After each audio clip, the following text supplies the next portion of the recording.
प्रिय श्रोतागण, नमस्कार। स्वागत है आप सबका कहानी कला में। आइए सुनते हैं आज के कहानी कार्यक्रम में हिंदी की प्रसिद्ध कवयित्री सुभद्रा कुमारी चौहान की लिखी कहानी दो साथी। लेकिन उससे पहले आप सबसे अनुरोध है, अगर आप हमारे चैनल पर नए हैं या अभी तक आपने चैनल को सब्सक्राइब नहीं किया है, तो इसी तरीके से हिंदी साहित्यकारों की कहानियां शिक्षाप्रद, प्रेरणादायक व नैतिक कहानियां सुनने के लिए आप जुड़िए हमारे चैनल कहानी कला के साथ। तो आइए अब दो साथी नामक कहानी का वाचन प्रारंभ किया जाए। आनंद और विनय दोनों बचपन के साथी थे। प्राइमरी पाठशाला से लेकर हाई स्कूल तक दोनों ने साथ साथ पढ़ा था। अब साथ ही साथ दोनों कॉलेज में आए थे। दोनों में गाढ़ी मैत्री थी, परंतु साथ ही साथ विचार विभिन्नता भी काफी मात्रा में थी। दोनों का स्वभाव बिल्कुल भिन्न था। आनंद पूर्व तो विनय पश्चिम। आनंद अपने नाम के अनुरूप ही आनंद प्रिय था। स्वभाव से वह उदार, साह खर्च, प्रेमी, मिलनसार और कुछ कुछ अभिमानी था। रुपयों का उसके पास कोई मूल्य नहीं था। जिस दिन उसके पास मनी ऑर्डर आता, उस दिन से लगातार वह तब तक खर्च करता जब तक उसके रुपए चुक ना जाते। वह बराबर दोस्तों की खातिर तवाज़ो करता, इसमें बहुत सा रुपया व्यर्थ उठ जाता। उसे इसकी याद ही न रहती कि कॉलेज की फीस भी देनी है अथवा और भी 10 खर्च हैं जो महीने भर तक लगे रहेंगे। दूसरे विद्यार्थियों से दूने रुपए पास आने पर भी उसके रुपए हर महीने होटल वाले और पान वाले की उधारी चढ़ी रहती थी। उसके साथ उठने बैठने वाले लड़कों में से एक भी ऐसा न था जिस पर आनंद ने कुछ न कुछ कभी न कभी खर्च ना किया हो। इसके विपरीत विनय मितभाषी, संयमी, कम खर्च और सीधे स्वभाव का था। वह बोलता कम लेकिन अनुभव अधिक करता था। फूँक फूँक पैर रखने की उसकी आदत थी। उसके पास इने गिने पैसे आते थे जिनसे उसे पूरा खर्च चलाना पड़ता था। किसी का एक पैसा भी उस पर उधार न था। हजार तकलीफ में होने पर भी वह एक पैसा उधार न लेता था। उसके मित्रों की संख्या भी सीमित थी। बीए पास होने पर दोनों को भविष्य की चिंता थी। अंत में 2 वर्ष तक और साथ रहेंगे, इस आशा के सहारे एक दिन दोनों ने लॉ कॉलेज में नाम लिखाया। लॉ कॉलेज के प्रोफेसर डे की लड़की मैट्रिक के परीक्षा की तैयारी कर रही थी। गणित में वह कुछ कमजोर थी। एक ट्यूटर की आवश्यकता थी। विनय गणित का एक मेधावी विद्यार्थी रह चुका था, अतएव उसे यह ट्यूशन मिल गई। कुछ समय बाद उसे 2 और विद्यार्थी गणित पढ़ाने को मिल गए। उसे 40 रुपए माहवार मिलने लगे। प्रोफेसर डे की पत्नी क्रिश्चियन थी। पति पत्नी दोनों ने अपना धर्म परिवर्तन ना किया था। प्रोफेसर डे बंगाली हिंदू ही रहे।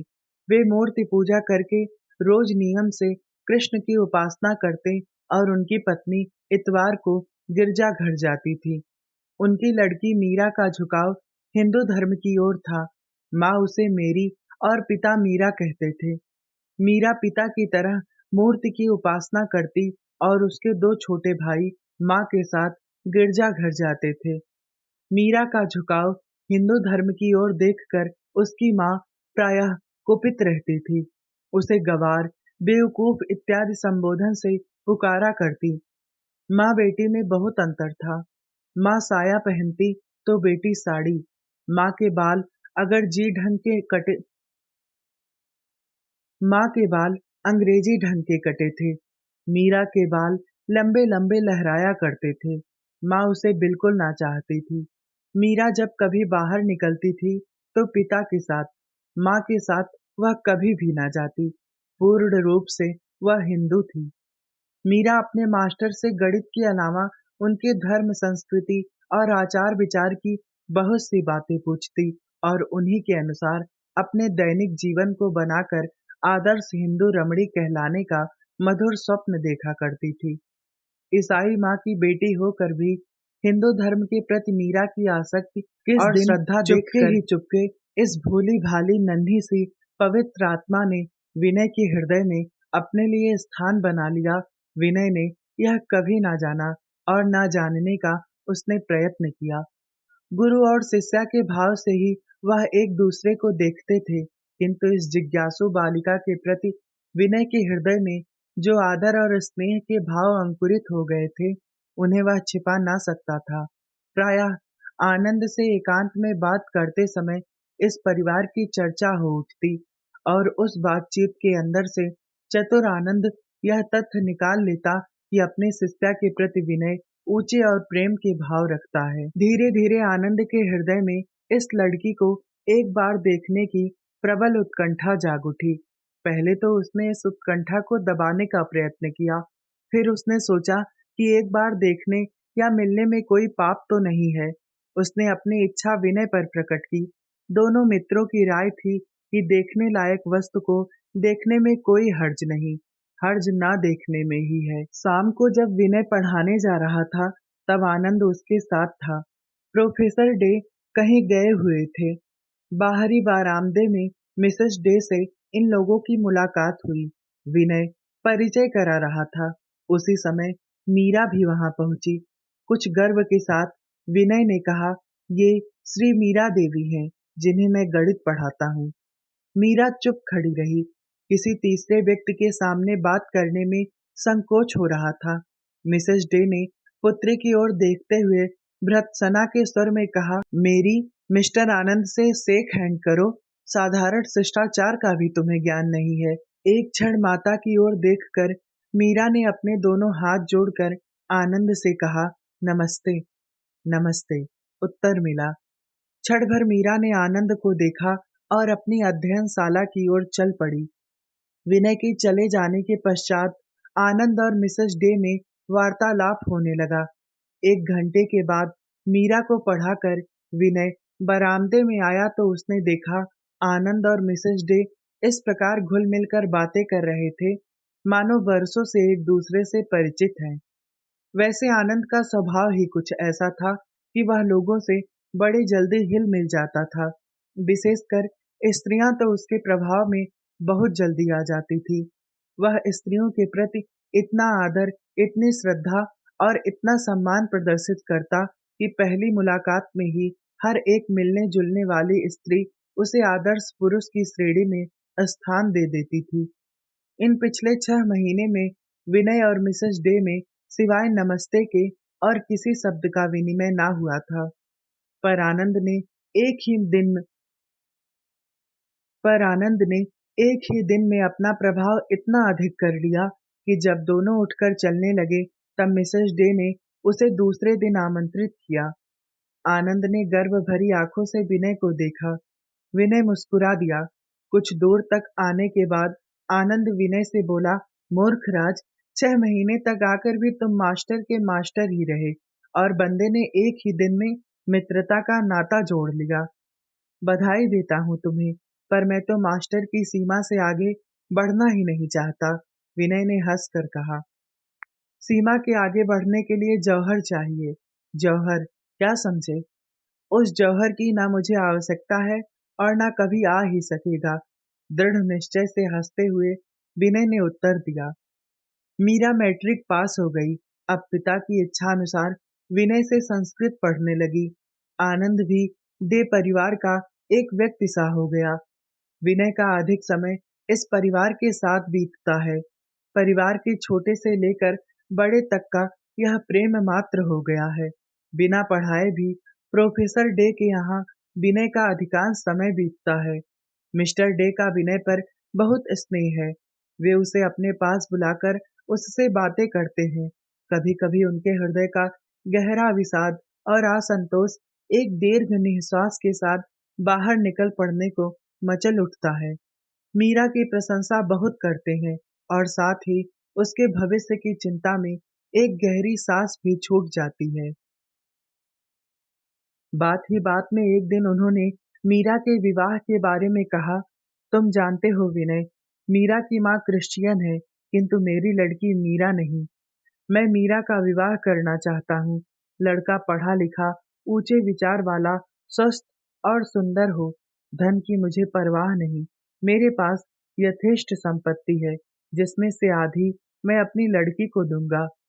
प्रोफेसर डे की आंतरिक इच्छा विनय से ही मीरा का विवाह करने की थी। इस प्रकार परोक्ष रूप से प्रस्ताव करके उन्होंने विनय के हृदय की थाह लेनी चाहिए। विनय असमंजस में पड़ गया। उसने सरलतापूर्वक विश्वास दिलाते हुए कहा, आप चिंता न कीजिए, मीरा के लिए मैं 2-3 दिन में ही आपकी इच्छानुसार सुयोग्य वर ढूंढ कर बतलाऊंगा। विनय विचारों में डूबता उतराता चला जा रहा था।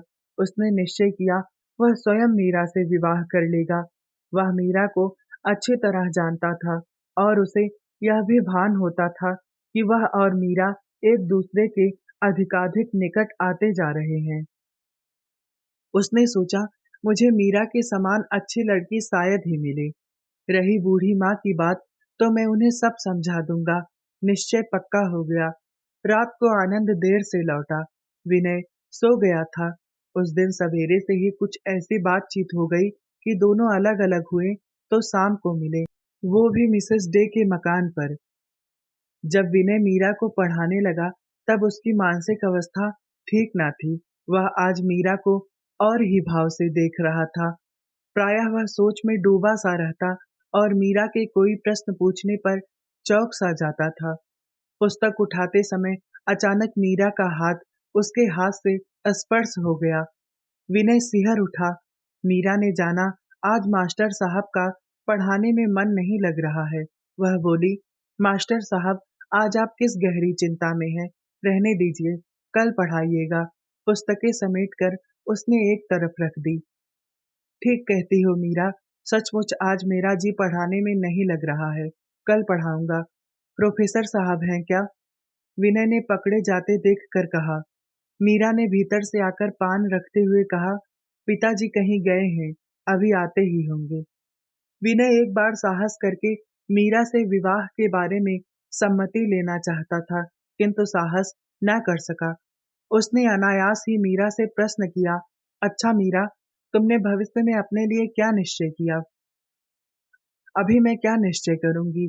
पिताजी तो हैं, परंतु फिर भी इतना निश्चय है कि मेरी जीवन यात्रा एक हिंदू नारी के उच्चतम आदर्श को लेकर ही प्रारंभ होगी। विनय ने संतोष की एक सांस ली। प्रोफेसर साहब आए नहीं, देर काफी हो गई थी। अतएव वह चल पड़ा। फाटक पर ही आनंद से उसकी मुलाकात हुई। विनय ने उसे अंदर जाने से रोककर यह कहते हुए कि उसे किसी गूढ़ विषय पर आनंद से परामर्श करना है, घसीट कर अपने साथ ले लिया। दोनों अपने कमरे में जा बैठे। विनय ने कल से लेकर आज तक की सब घटनाएं आनंद को सुना दी और साथ ही मीरा से विवाह करने का अपना निश्चय भी। सारी बात हो जाने पर भी आनंद के मुख से एक भी उत्साहवर्धक शब्द न सुनकर विनय को कम आश्चर्य नहीं हुआ। उसने आनंद की ओर देखा। उसका चेहरा स्याह पड़ा जा रहा था। विनय घबरा कर बोला, क्या बात है आनंद, साफ साफ कहो।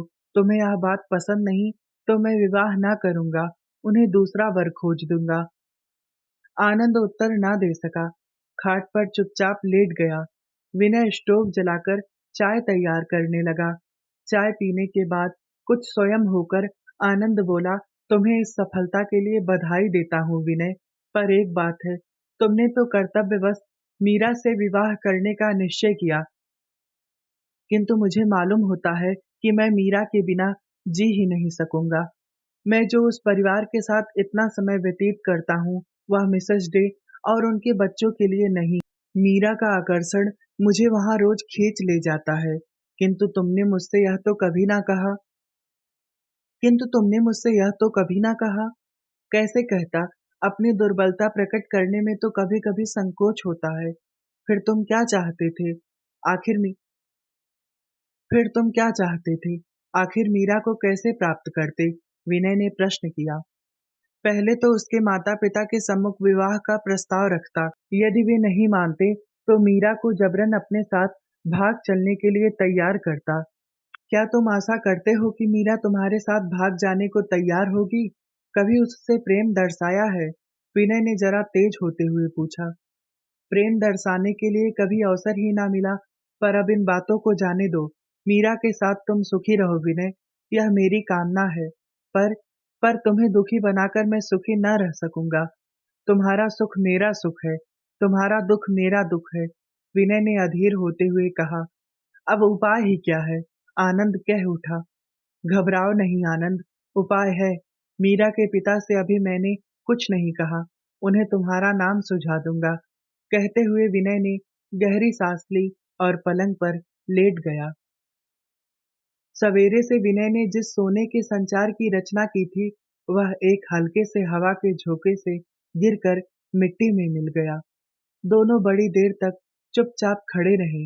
अचानक आनंद उठ बैठा और बोला, नहीं विनय, यह नहीं होगा। यदि तुम मीरा को सचमुच प्यार करते हो, तो मैं तुम्हारे सुख के रास्ते में कांटा ना बनूंगा। विनय गंभीरता से बोला, मीरा को मैं प्यार करता हूँ या नहीं, सवाल यह नहीं। सच बात यह है कि मैं तुम्हें दुखी नहीं देख सकता। मुझ में कष्ट सहने की क्षमता है, तुम में नहीं। अंत में यही निश्चय हुआ कि विनय आनंद का नाम प्रोफेसर डे को सुझावेगा। इसके बाद आनंद हल्की तबीयत से सो गया। रात भर तड़पता रहा। सुबह चाय के समय दोनों फिर साथ बैठे। विनय के चेहरे पर मुस्कुराहट थी। उसने आनंद से कहा, आनंद, तुम्हारे लिए मैं मीरा को त्याग करके भी मैं मीरा को सहज ही ना भुला सकूंगा। इसलिए उचित यह है कि तुम्हारे विवाह के पहले ही मैं यहाँ से कहीं चला जाऊं।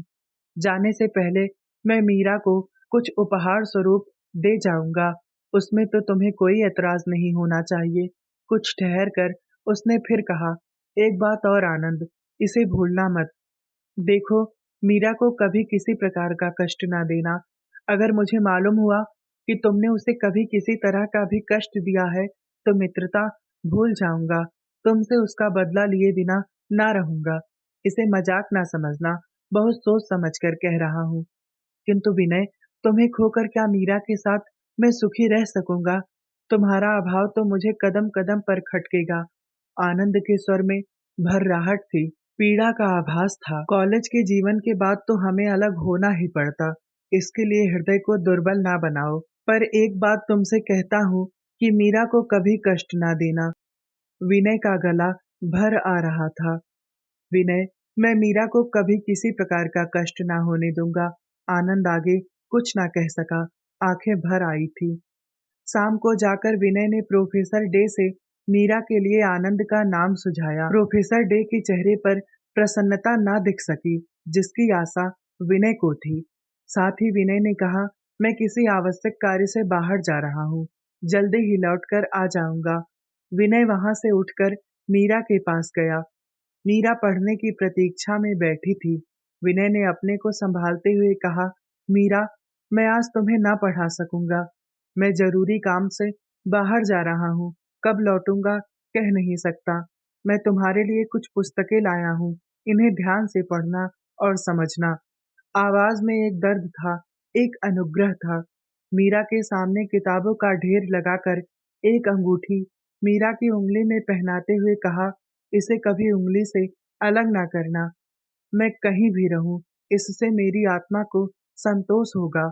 उत्तर की प्रतीक्षा किए बिना वह तेजी से कमरे के बाहर हो गया। मीरा उठकर आई। वह कुछ पूछना चाहती थी, पर तब तक साइकिल उठाकर विनय बहुत दूर तक जा चुका था। लौटकर मीरा ने देखा, अंगूठी पर मीरा खुदा हुआ था और किताबों पर सुंदर अक्षरों में विनय की कलम से उसका नाम लिखा था। किताबें ऊंचे दर्जे के भारतीय साहित्य और हिंदू धर्म से संबंध रखने वाली थी। विनय का आज का व्यवहार भोली मीरा समझ ना सकी।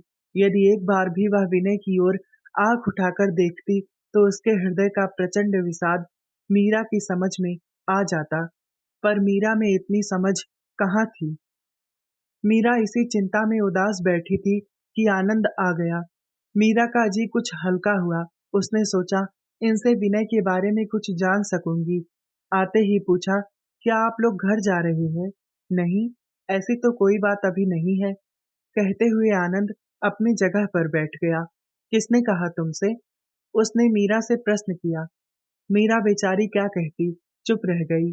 कुछ क्षण बाद बोली, परीक्षा हो गई इसलिए पूछा था। हम लोग कब जाएंगे यह तो विनय तय करेगा। आनंद ने कहा, और जाने से पहले तुमसे कह जाएंगे। इतना कहकर वह कुछ मुस्कुराया। मीरा आगे कुछ न कह सकी। मिसेस डे ने चाय के लिए सबको बुला लिया। उस दिन आनंद ने बहुत देर तक मिसेस डे के बंगले पर विनय की प्रतीक्षा की। प्रोफेसर साहब के आने पर ही उसे मालूम हुआ कि विनय आकर चला गया। घबराकर आनंद अपने निवास की ओर तेजी से बढ़ा। उसे संदेह होने लगा कि शायद वह विनय से अब ना मिल पाएगा। संदेह सच निकला। कमरा खाली था। मेज पर एक लिफाफा पड़ा था। झपट कर आनंद ने उसे उठा लिया। देखा, लिखावट विनय की थी। सांस रोक कर उसने पढ़ना शुरू किया। भाई आनंद, जा रहा हूँ। जाते समय तुमसे ना मिल सका, इससे मुझे दुख है। मेरी चिंता ना करना। मैं सदा तुम्हारा मित्र मैं सदा तुम्हारा मित्र हूँ और रहूंगा। मीरा की रक्षा भी भली भांति करना। उसे किसी प्रकार का कष्ट ना होने देना। तुम्हारा अपना विनय। पत्र समाप्त होते ही आनंद को ऐसा लगा कि वह खड़ा ना रह सकेगा। वह खाट पर गिर पड़ा और बालकों की भांति फूट फूट कर रोने लगा। बार बार उसके मस्तिष्क में यही प्रश्न उठता रहा, मीरा के लिए उसे कितना गहरा मूल्य चुकाना पड़ा है। उसका बचपन का साथी, छात्र जीवन की अंतिम घड़ियों का साथी, उसका बाल बंधु विनय आज उसे अकेला छोड़कर कहीं चला गया है। आज ही समझ पाया कि वह विनय को कितना प्यार करता था। ना जाने किस अशुभ घड़ी में वह प्रोफेसर डे के घर गया था। वहां मीरा रूपी दीवाल आकर दोनों मित्रों के बीच में खड़ी हो गई। वे इस प्रकार एक अनिश्चित अनजाने समय के लिए अलग हो गए। अगर उसे अभी विनय मिल जाए तो वह विनय से कह दे कि छोड़ो यह सब, मीरा का अब ध्यान भी ना करेंगे हम लोग। अब तक जैसे रहते थे वैसे ही रहेंगे। मीरा क्या, संसार की कोई भी शक्ति हम दोनों को अलग ना कर सकेगी। किंतु ये विचार केवल विचार ही रह गए। जिस समय दुखित होकर आनंद इस प्रकार रो रहा था, उस समय विनय का विषाद से ओत-प्रोत शरीर रेल पर बैठा हवा के साथ उड़ा जा रहा था। कहाँ जाएगा, क्या करेगा, विनय कुछ न जानता था। वह तो केवल आनंद से दूर, मीरा से दूर किसी अनिश्चित स्थान में जा रहा था। जब तक वह अपने हृदय की सारी दुर्बलताओं को धोकर बहा न देगा, तब तक विनय न तो मीरा से मिलेगा, न आनंद से। आनंद उसका मित्र है, मीरा आनंद की पत्नी। विनय दोनों की मंगल कामना करता है। मीरा और आनंद के विवाह को आज 5 साल हो गए। मीरा अब 2 संतानों की माँ है। पहला लड़का 3.5 साल का और दूसरा 1.5 साल का।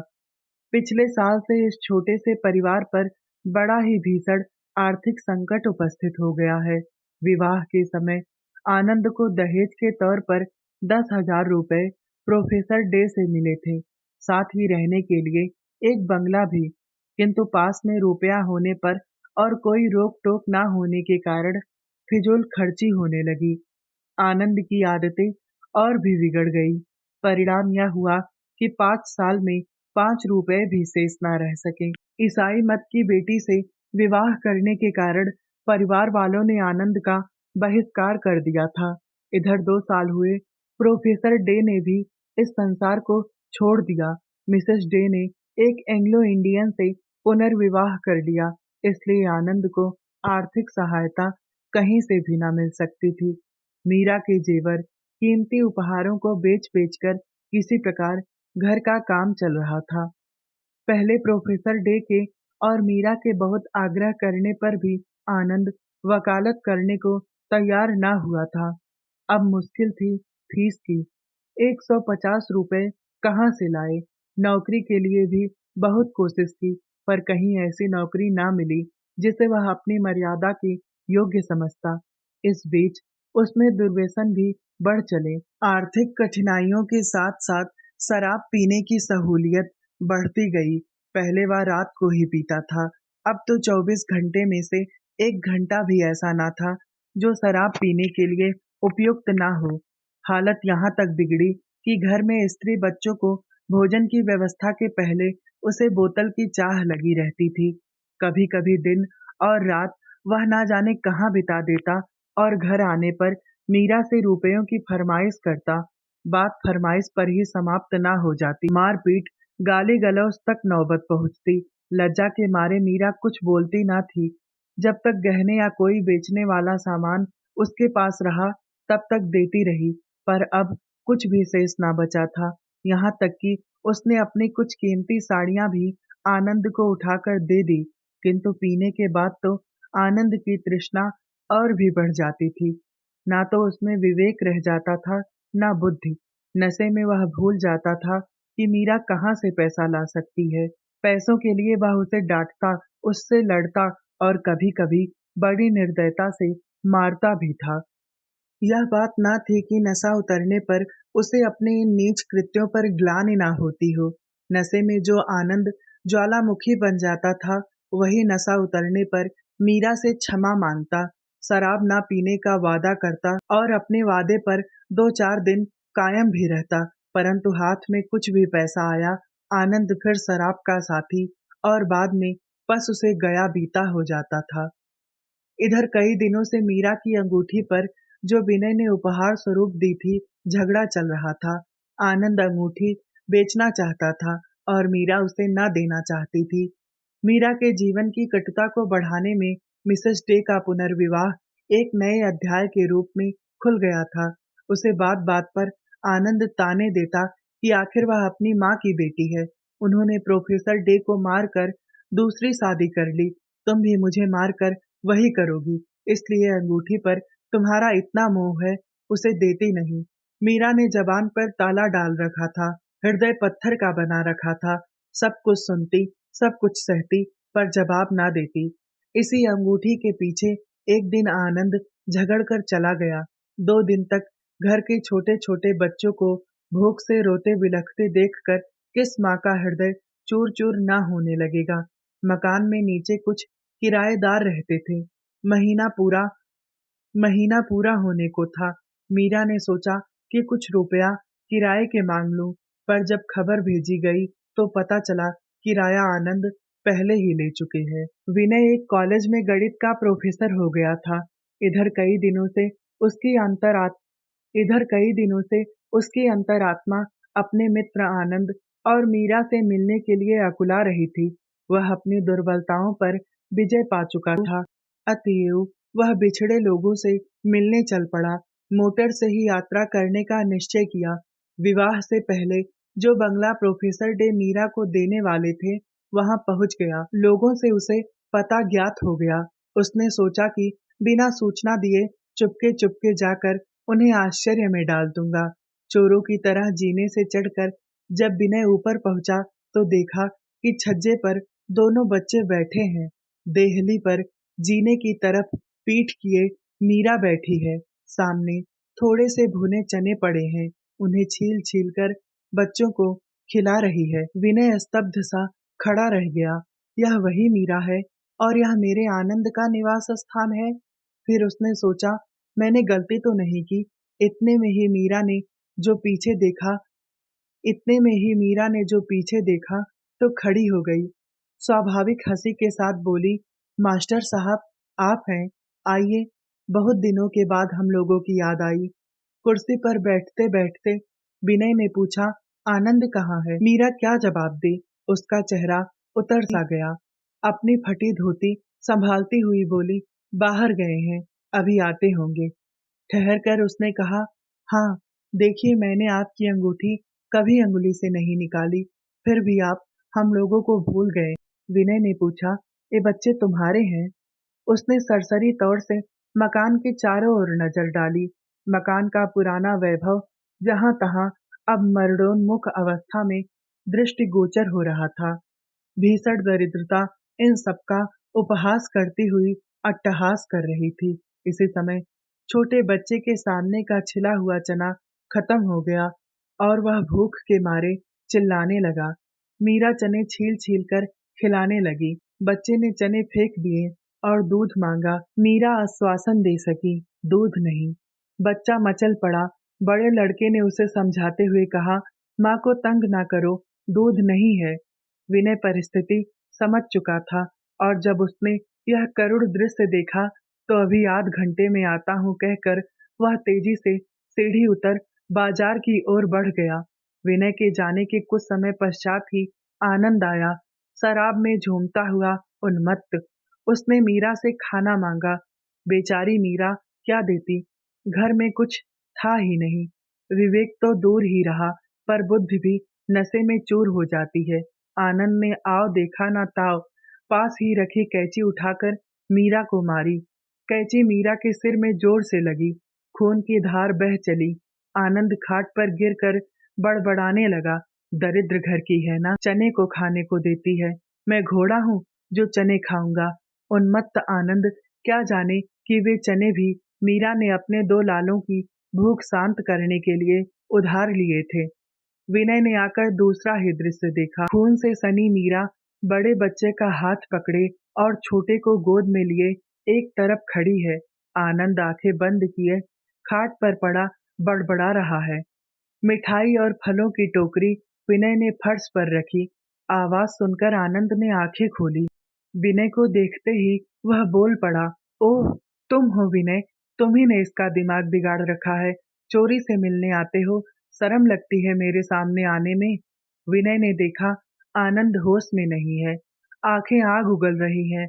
वह सामने से हट गया। आनंद ने बाज की तरफ झपट कर विनय का गला पकड़ लिया और गुस्से में बोला, उसकी तो खोपड़ी फोड़ दी है, अब तुम्हें भी मजा चखा देता हूँ। विनय ने किसी तरह अपने को उसके पंजे से छुड़ाया और दरवाजे के पास खड़ा हो गया। आनंद, बात तो सुनो, उसने भारी आवाज में कहा। घायल शेर की भांति आनंद बोला, बात पीछे होगी, पहले यह लो खाने भर को, कहकर उसकी ओर झपटा। विनय सामने से हट गया। आनंद आवेग और नशे में अपने को संभाल ना सका। छज्जे से नीचे वह सड़क पर जा गिरा। उसका सिर फट गया। बेहोश आनंद को उठाकर विनय और कुछ पड़ोसी ऊपर ले आए। 6 घंटे के उपचार के बाद आनंद होश में आया। नशा काफूर हो चला था। विनय को देखकर उसके चेहरे पर एक मुस्कुराहट आ गई। विनय, क्षमा करो, गरीब मीरा को मैंने बहुत सताया। आनंद ने मीरा की ओर देखा। उसकी आंखें क्षमा की प्रार्थना कर रही थी। विनय कुछ ना कह सका, आंखें भर आई। आनंद ने अपने पुराने प्रेम में घुलकर कहा, विनय, रो मत, मेरा तो अंत ऐसा ही होने वाला था। शराब ने मुझे कहीं का ना रखा। सब कुछ समझता हुआ भी मैं शराब पीना ना छोड़ सका। विनय, थोड़ी ब्रांडी पिलाओ, मेरी शक्ति जीर्ण होती जा रही है। मुझे तुमसे बहुत बातें कहनी है। मीरा ने आनंद को थोड़ी सी ब्रांडी पिलाई। आनंद ने मीरा का हाथ पकड़ लिया। मीरा जमीन में गड़ सी गई। उसने कहना शुरू किया, विनय भाई, एक बार तुमने मुझसे कहा था कि मीरा को कोई कष्ट ना होने पावे, परंतु मैं तुम्हारे अनुरोध की रक्षा ना कर सका। आज मैं तुम्हें अपने दोनों बच्चे और मीरा को सौंपता हूँ। इन्होंने जीवन में कष्ट का अनुभव किया है। इन्हें किसी प्रकार का कष्ट अब ना होने देना। विश्वास दिलाओ, मैं शांति से मर सकूंगा। उसकी शक्ति क्षीण हो रही थी। हाथ पैर ठंडे पड़ते जा रहे थे। वह स्थिर दृष्टि से विनय की ओर देख रहा था। विनय अपने को न संभाल सका। आनंद की छाती से चिपटकर रो पड़ा। आनंद, तुम मुझे छोड़कर क्यों जा रही हो? मैं तुम्हारे बिना ना जी सकूंगा, उसने सिसकते हुए कहा। आनंद की आंखें छलछला रही थी। जीना पड़ेगा तुम्हें विनय, मेरे बच्चों के लिए, मेरी मीरा। आनंद आगे कुछ न कह सका। पथराई हुई आंखों से गंगा बह गई। तो यहाँ आपने सुना सुभद्रा कुमारी चौहान जी द्वारा लिखी एक मार्मिक कहानी, दो साथी। इसी तरीके से हिंदी साहित्यकारों की अन्य कहानियाँ, शिक्षाप्रद, प्रेरणादायक व नैतिक कहानियाँ सुनने के लिए आप जुड़िए हमारे चैनल कहानी कला के साथ। धन्यवाद।